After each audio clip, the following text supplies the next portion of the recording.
Hey, how's it going? And welcome to Whisky Whims with me, Stuart. Today we've got a Balmenach from Thompson Bros, 15-year-old, bottled at 57.5% ABV. There's only 155 bottles of this. It was filled in 2002. It was removed from the barrel in 2017 and then finally bottled in 2022. So I think it was stored for a little bit. I don't know what it was put into, some sort of container, but that's pretty much the information that's there. It says rescued summer 2022, which is quite funny. They might have forgotten about it.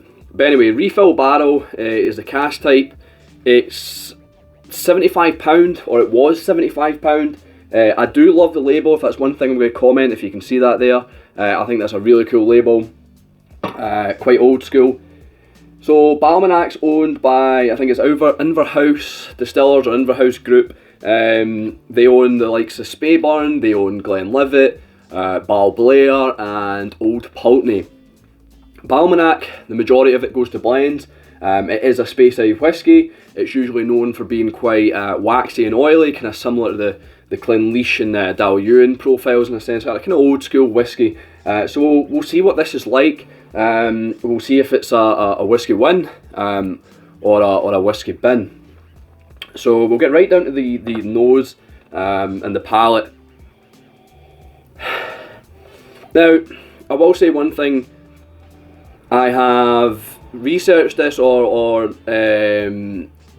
research probably isn't the right word, but I've spent some time with this and written my own notes, taking time. And I've found that it significantly benefits from water. So we have actually got water in here. It's not straight from the glass. I've had this sitting for a bit.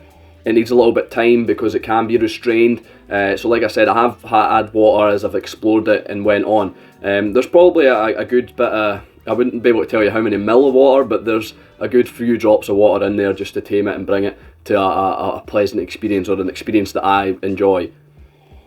So the nose, now I've got a packet with me because this is so pedantic, but I was eating these. They came from TK Maxx.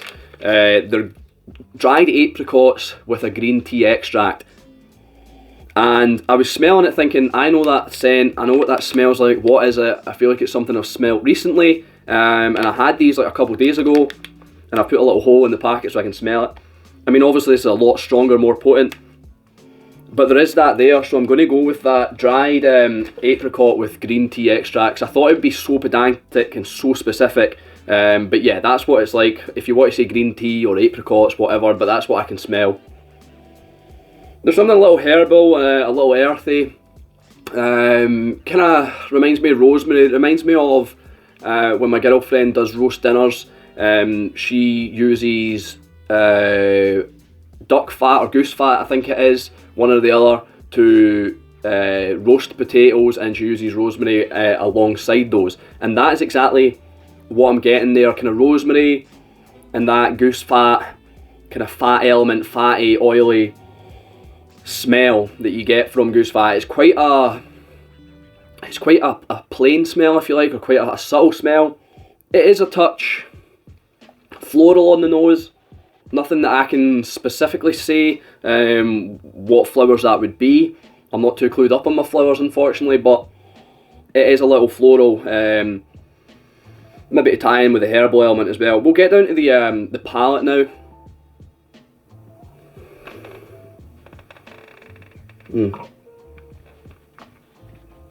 It's clean, sharp initially, but it then makes way for some kind of sharp fruits, like lemon or something, or citrus, citric fruits. But then as it kind of evolves, and the more you're coating your mouth and getting the experience, it changes from kind of sharp fruits to more oily fruits. And what I mean by oily fruits, to be specific, because I'm trying not to be too generic in reviews now. Sometimes I like being generic because it allows whoever's watching, yourselves, to paint a picture in your own mind and decide what you taste, if you've got this whiskey or if you're trying this whiskey. But sometimes it helps being specific. So what I mean by specific is or what I mean by oily fruits is something like maybe avocado or even olives. I'm pretty sure olives are a fruit. I don't think they're a vegetable. I think they've got seeds, so they're a fruit. Yeah, I'm going to say olives are a fruit, my knowledge. So yeah, something olive, a little bit olivey. You get, you know what I mean when you get like an olive in your mouth. If you've had a few olives, it's a little bitter, and yeah, a little oily in the mouth. So there's also Shiopan bread, once again being very specific. I'm not sure how aware you will be of Shiopan bread. It's a Japanese bread that's made with loads of salt, loads of butter, and they're in the shape of croissants. They're in the shape of croissants, so yeah, it's basically bread, salt and butter. Not as buttery or as fatty as like a rowie or a buttery, whatever they're called, that gets north of where I am. They make them in Aberdeen and things like that. I get them at work. They're not as salty and as fatty and greasy as them, but they're a little bit more delicate, but you're still getting that salty butter experience. So salty and buttery would probably be the easiest thing to say, but there's also that bread element, and it reminds me of Shiopan bread. There's also a maltiness and some sort of coffee element going on there as well. Quite a well complexed, full-bodied palate. We'll get down to the finish and see what the finish is like. I'm not sure if you can actually see my breath. It's freezing in here. It is helping having the dram to warm me up.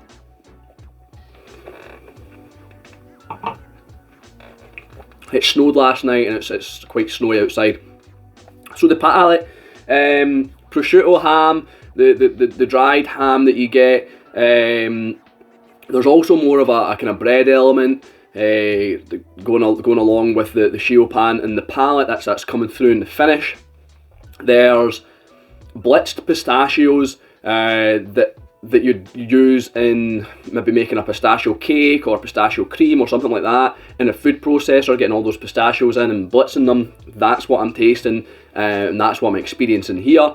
I would say it's medium to long in the finish, and you're still getting that, I wouldn't describe it necessarily as waxy, but you're still getting like an oily kind of coating in the mouth. I much prefer the palate to the finish, but probably everyone prefers the palate. The finish is a little lacking compared to the rest of the whiskey, but overall the whiskey is still enjoyable and it's still a good experience. So we'll get down to my rating and how I rate whiskies. So if you're new here, what I do is I rate my whiskies in 3 factors. The first being, would I buy it again? Second being, would I recommend it? And do I think it's worth it? So we'll start with, would I buy it again? So I reckon I would buy this again. It's interesting. I think there's a lot of, it requires time, it requires patience, and I do like that in a dram. I enjoy that in a dram because you're always finding new things. It seems to be always developing. So I would buy it again. However, £75. I mean, £75 is kind of the new going rate for whiskies, especially ones that are 15-year-old. So in the current climate, it's not bad, but I just wish it would be a little bit cheaper, because it is Balmenach, or it predominantly goes to blends. It's not like a fancy distillery in the sense. It's not something like Glenfiddich or something like that, something that's quite a showy distillery or a well-known distillery. It's quite hidden from most people's eyes, I feel. So yeah, I would have liked it to be a little bit cheaper, but current climate and the quality of the whiskey, I can't really argue with it. So I would buy it again if I could get it for cheaper. Do I think it's worth it at £75? I think I've kind of covered that. I think it is worth it in the current climate. The experience I'm getting from it, the variations of flavours and textures. Yeah, I have convinced myself that it's worth it. And would I recommend it? Yeah. It's difficult. It's a kind of like I said, it requires patience. It requires time. It requires your concentration, your focus to kind of pick out those flavours. I've had this over, as you can see, just almost halfway down. I've had this over several nights. I've had this over several occasions. just trying to pick away and remember flavours, and it does require the time. It's not one you can just shut off to and expect to enjoy it, if you know what I mean. It requires the water, it requires chipping away. So if that sounds like something you're into, or if you just want to pick up a whiskey and drink it and be like, yes, this is that, then it maybe not the whiskey for you. But for me, I'm really enjoying it. So it's 383. Once again, another Whisky Win coming from Thompson Bros. They're doing good stuff. We visited recently and it was great to see about. But yeah, it seems like they're bottling good stuff. They've obviously got an eye for it, a nose for it. Although there have been Thompson Bros I have not enjoyed, but we've not covered them on the channel because they were samples. But hey ho, that's the review. We'll stick to the happiness and the cheeriness of the Whisky Win. So Whisky Win, thanks for watching. I've been Stuart, this has been Whisky Whims. I'll see you later.